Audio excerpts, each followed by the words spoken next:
Welcome everybody, and hope you're doing well and staying safe during these continued crazy times. The first thing I want to do is thank Coach Jay Bateman and Javon DeWitt for all the hard work they put in here, and I'm glad both of them landed at a good place. They're good people, outstanding men and fathers and husbands, and great coaches, and they did a tremendous job for us. And it's a hard business, and sometimes just things don't work as well at times, and our job is to give the young people the everything they need to have a chance to win, and that's the responsibility we have for each other and for the university, so and our fan base. So in saying that, I'm glad they're settled and got good jobs at Florida and Florida International, and we appreciate all that they've done here.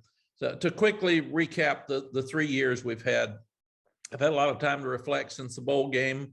And the first year, we far exceeded expectations, won 2 games the year before, 3 the year before, no bowl games, and we won 7 and had a chance at Virginia Tech and Pittsburgh to have won 9, which would far have exceeded anything that any of us could have imagined, and then won a bowl game. Then we come back the second year and we go to the Orange Bowl for the first time in 71 years or something. It was just a fun year and a great year, and could have easily won 10 that year as 8, losing late at Virginia and losing late at Florida State and losing to number 2 and number 5.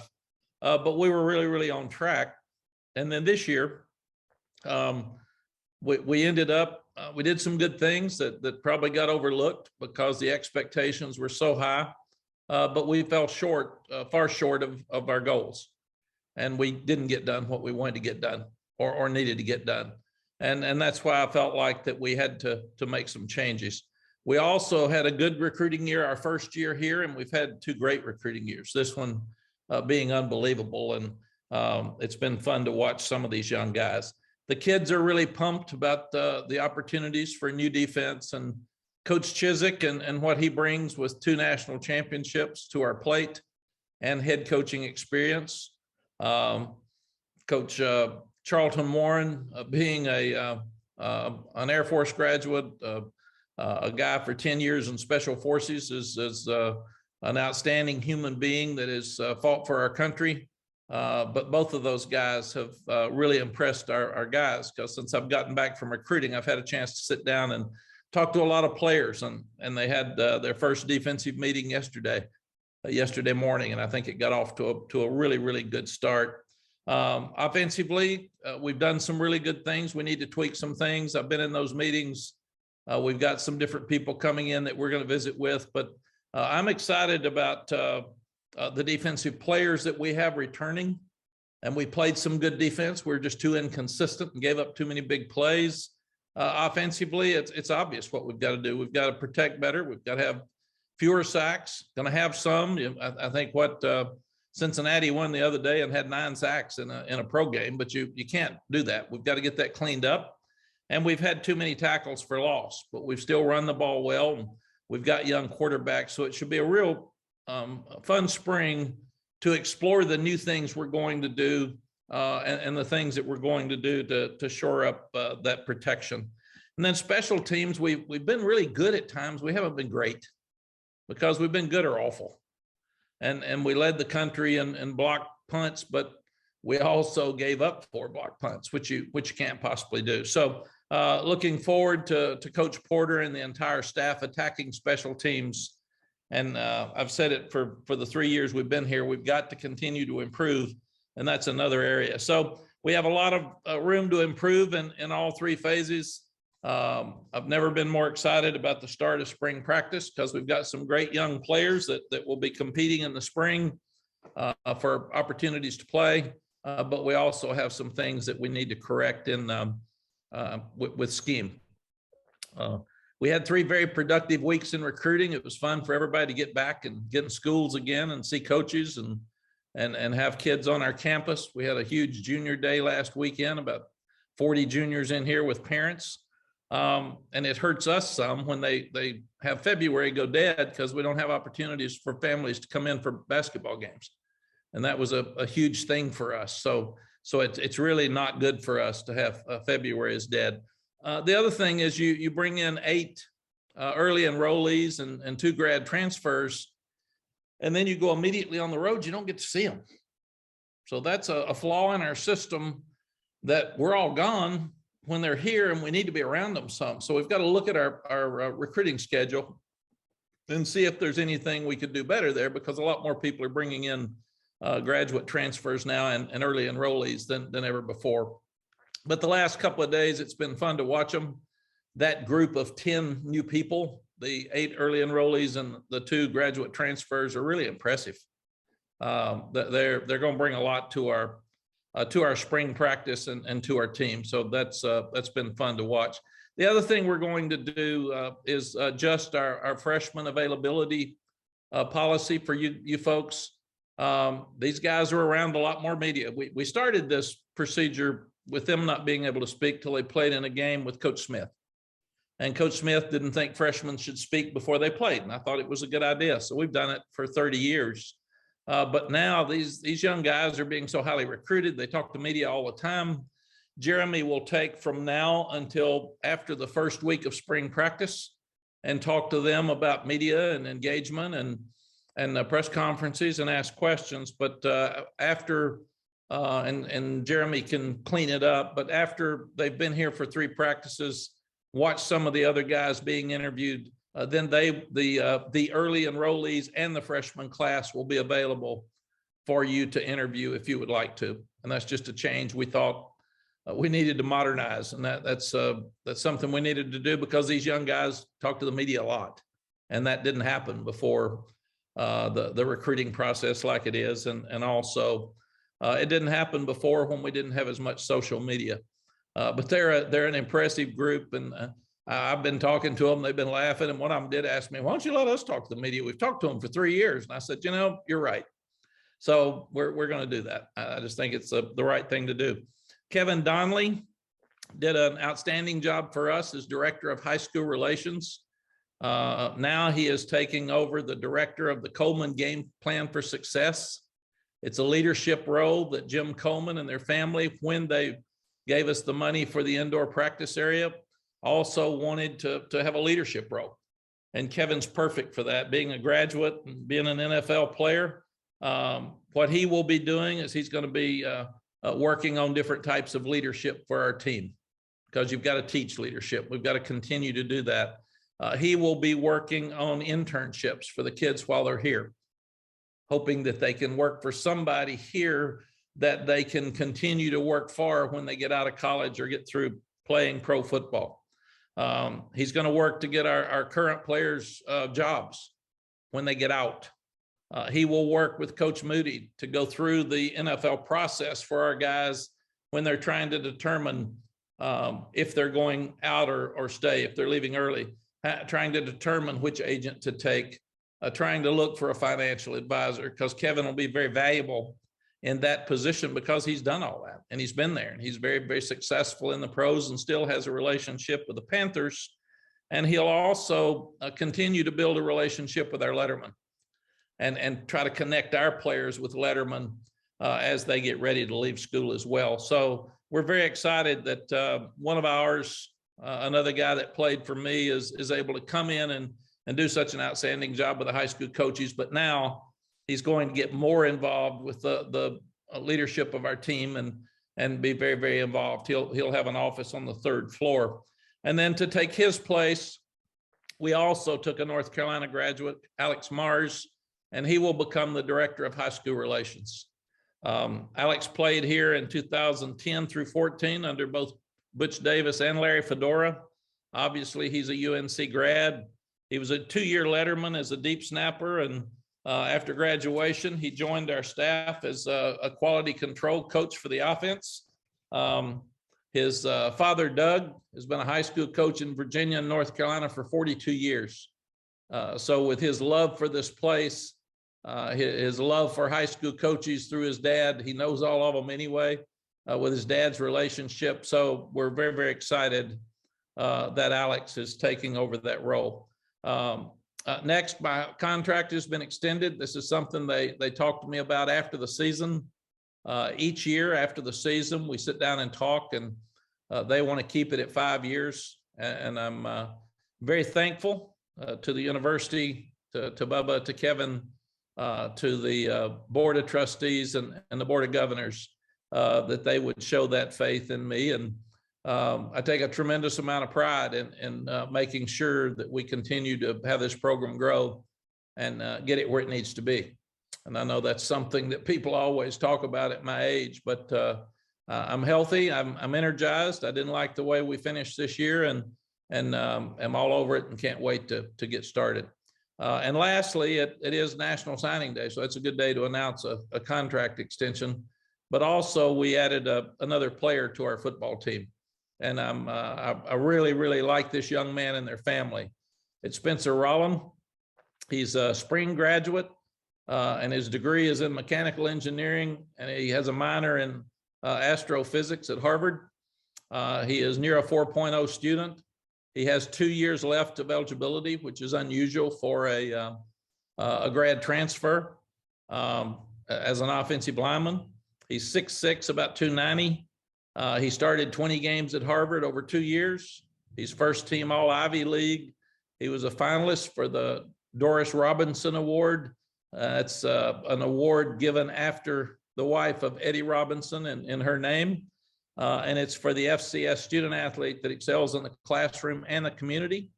He was a semi-finalist for the Campbell Award, which is the academic Heisman, and he was an academic All-American. And I love what I see from him. He's got great feet. We had a tremendous official visit with him a couple of weeks ago. Obviously, he's smart enough to pick up football, so missing spring practice won't affect him as much. But he wants to get a degree in our Keenan Flagler master's program. So that would add to his Harvard background, which is pretty powerful when you get out of here.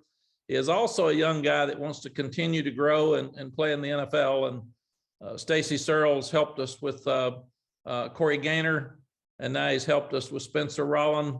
And Stacy is one of the few that has, he's got 2 guys that'll be starting in the Super Bowl. Trey Hopkins for the Bengals and Andrew Whitworth for the Rams. So very seldom does somebody have 2 players that they've coached that are starting in the Super Bowl as a position coach. So any questions for me? And then we've got a special treat for you. We actually have Spencer who's going to join us and answer questions for you.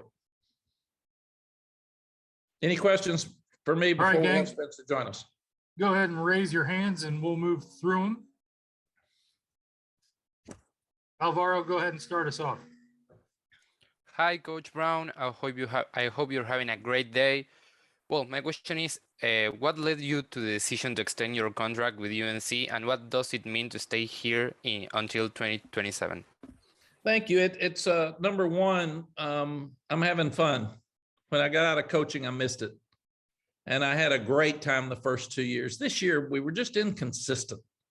And I stayed mad all the time. And that's not good for me. It's not good for the staff or the team. And I was yelling more than I was coaching, I'm afraid, because they're just so disappointed like everybody else. And you get into the hype, and you get into the excitement, and you're so proud, and then it doesn't work well. You got to fix it. And I don't know that any of us did a very good job of fixing it. So we need to help the kids more. But when I get out this time, I'm through.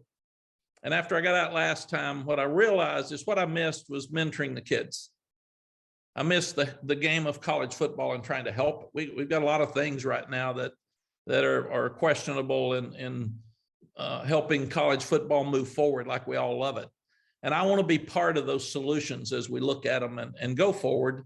But more than anything else, I want to try to help our coaches grow and have a life of joy and excitement in coaching like I have. And I want to help the players. And I think that's the biggest thing. And every day I eat lunch downstairs every day with the players just so I can sit and talk to them. And we've got a team meeting this afternoon at 4:30. So it's just it's a tough time in our country with COVID, a tough time in our country with social justice. There's a lot of mental health issues, a lot of drug and alcohol issues. And I think a position like mine is more needed and more important right now than ever before. And I like to be able to try to help and fix things. And I feel like right now I can do that with my experience.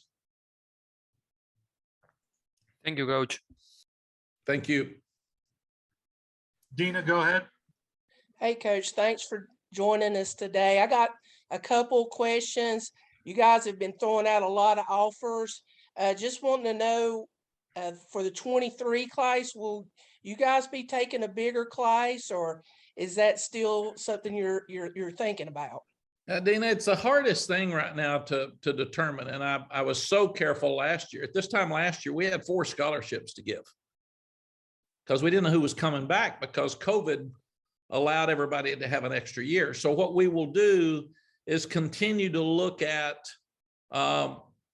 if a guy has 3 more years and he's been here 3 years, is he planning on staying 5? Does he want to stay 6? Can he get in graduate school if he stays?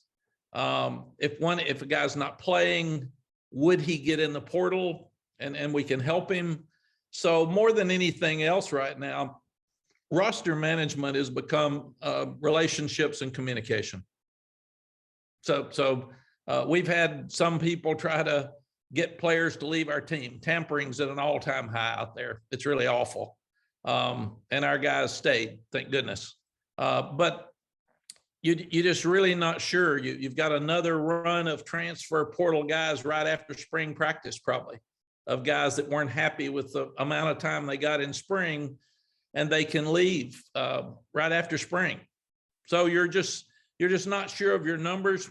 Because we took 18 last year and 17 this year, Dina, we think we will have up more 2025. So we think we'll have more of a full class. You're never sure that some of these top guys 3 years ago will be eligible to go to the NFL. So we've got to try to look at that and see if they're going to leave early. So it's one of the more fun things I have to do, but one of the tougher things I have to do right now is balance numbers and trying to figure out how many you can offer as compared to how many you can take. And also, you're recruiting blueprint from Maryland to Georgia.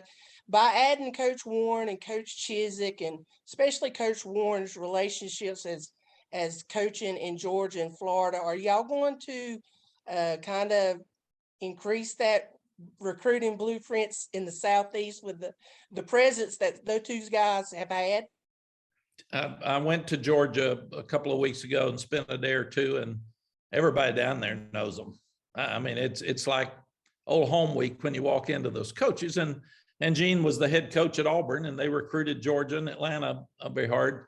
And of course, Charlton's coached at Tennessee, Florida, and Georgia. So and North Carolina. So he's recruited that area for a long time. We had that discussion a few days ago, Dana, and I don't like getting out of our footprint. I like staying from Atlanta to DC because of we have a better chance to get them. They grew up knowing more about North Carolina. If they're a great student, like Sebastian Cheeks, Justin Kenyock, some of those type young guys, you can get out of your footprint. But I also think with transfer portal like it is right now, you're better off. You have a better chance to get them the closer to home they're from, and you have a better chance for them to stay.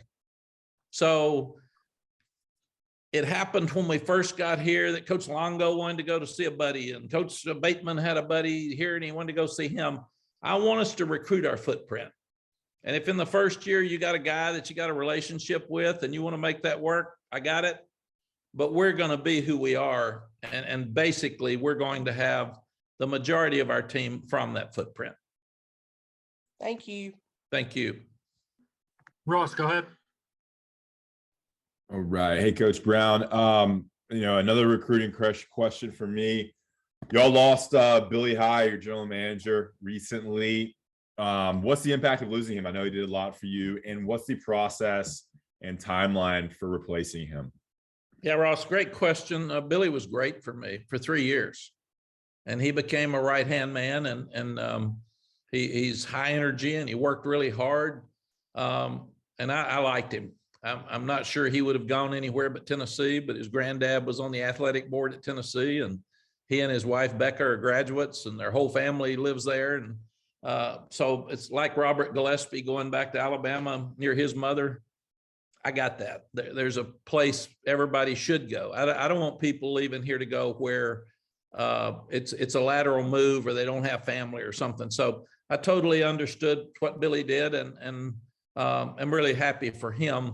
And we are already in the process of interviewing for that job, and we'll find a great replacement because that is a valuable position for us, especially with NIL compliance, recruiting, roster management, all of those things. I'm all over the place. So you need somebody that works in those areas every day.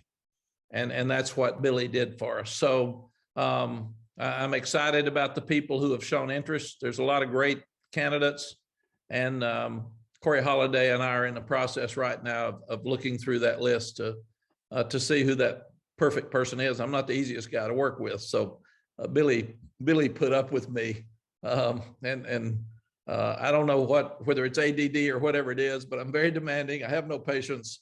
So whoever takes it's going to have to really understand what they're getting into. And we'll probably have Billy talk to them.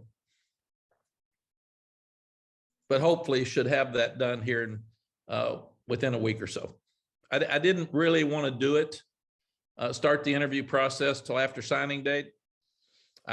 It wouldn't have helped us because the person would have come in so late. They weren't involved with any of the kids, and we really weren't recruiting anybody but juniors. And I also didn't want to disrupt somebody else's signing day.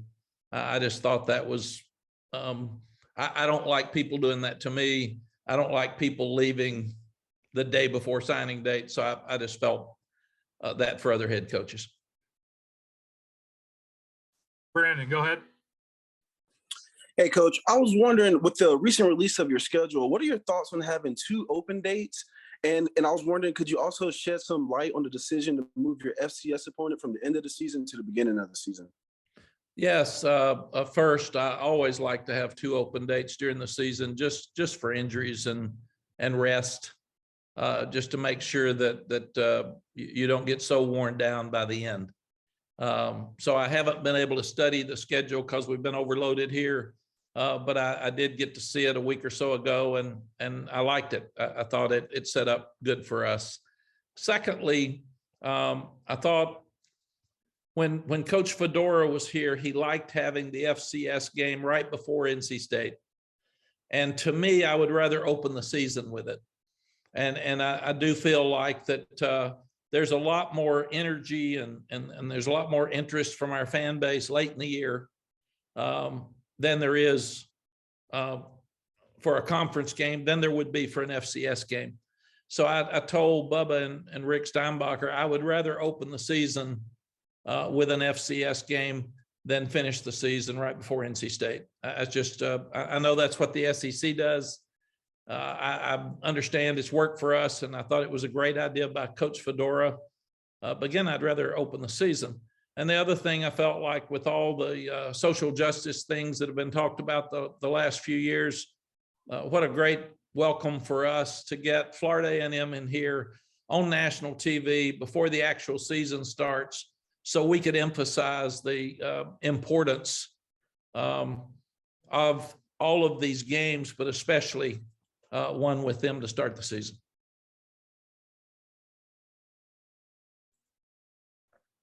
Alvaro, go ahead. Well, talking about an FCS team, Grambling State has announced an NIL agreement with their student athletes that will provide each player with an annual income. What are your thoughts on this, and do you see it as an effective recruiting strategy for the future? Yes, we do group licensing. So we have some things that come in and money goes to every player on the team. I would rather it be that way. And then maybe if you've got a superstar, there should be some agreements that at some level, if you're involved enough with the NFL or something, you could get more. But Bubba and I actually felt like it would be best to honor graduates by giving them $50,000 or $100,000 on their way out, instead of the current situation that we have without guidelines. So I think we'll see more situations like that. But I'm really, really proud of our guys. We're working hard to give them the same opportunities that other universities are giving their players. And at the same time, we don't want them to be distracted away from getting your degree, because you're going to make more money on the back end than you are the front end, and playing. We've said from day one, make it about your ball, not your brand. And if you're playing great with your ball, it's going to help your brand. So we're right now, I feel good about the direction that we're going.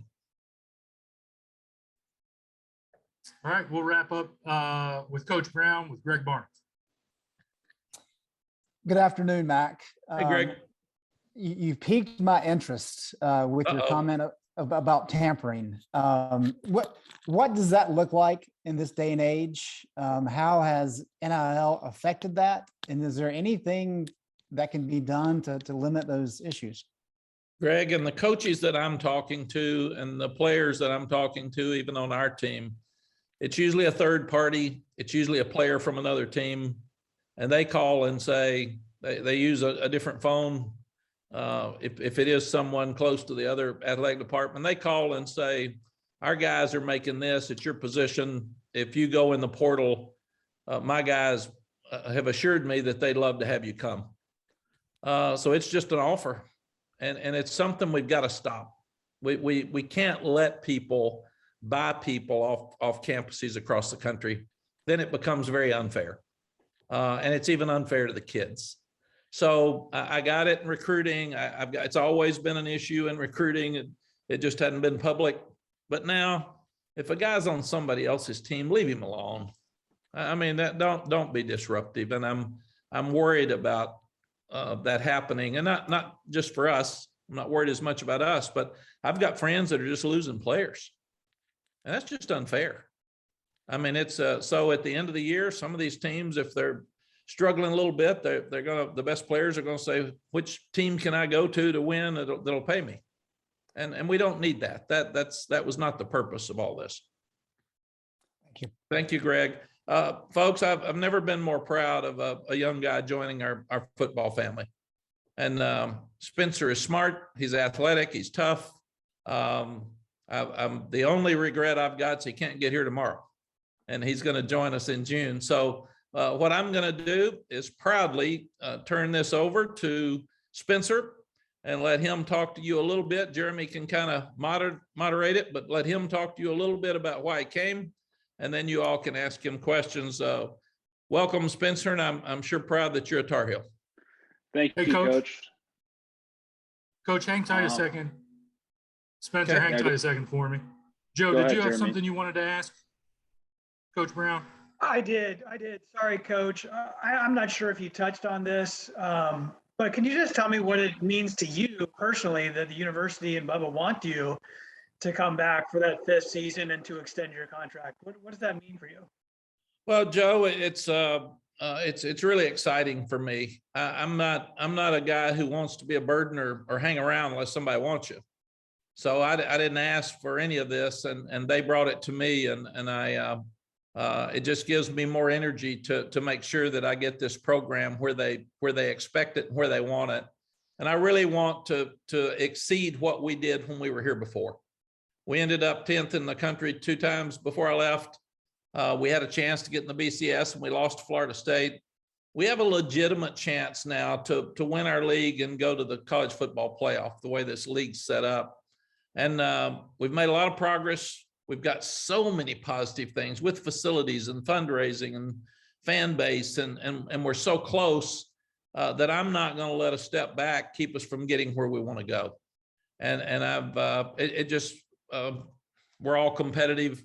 It just challenges me more than ever with them putting confidence in me. I don't want to let anybody down. I'm a pleaser, and I want to make sure that I get this where it should be and where it needs to be.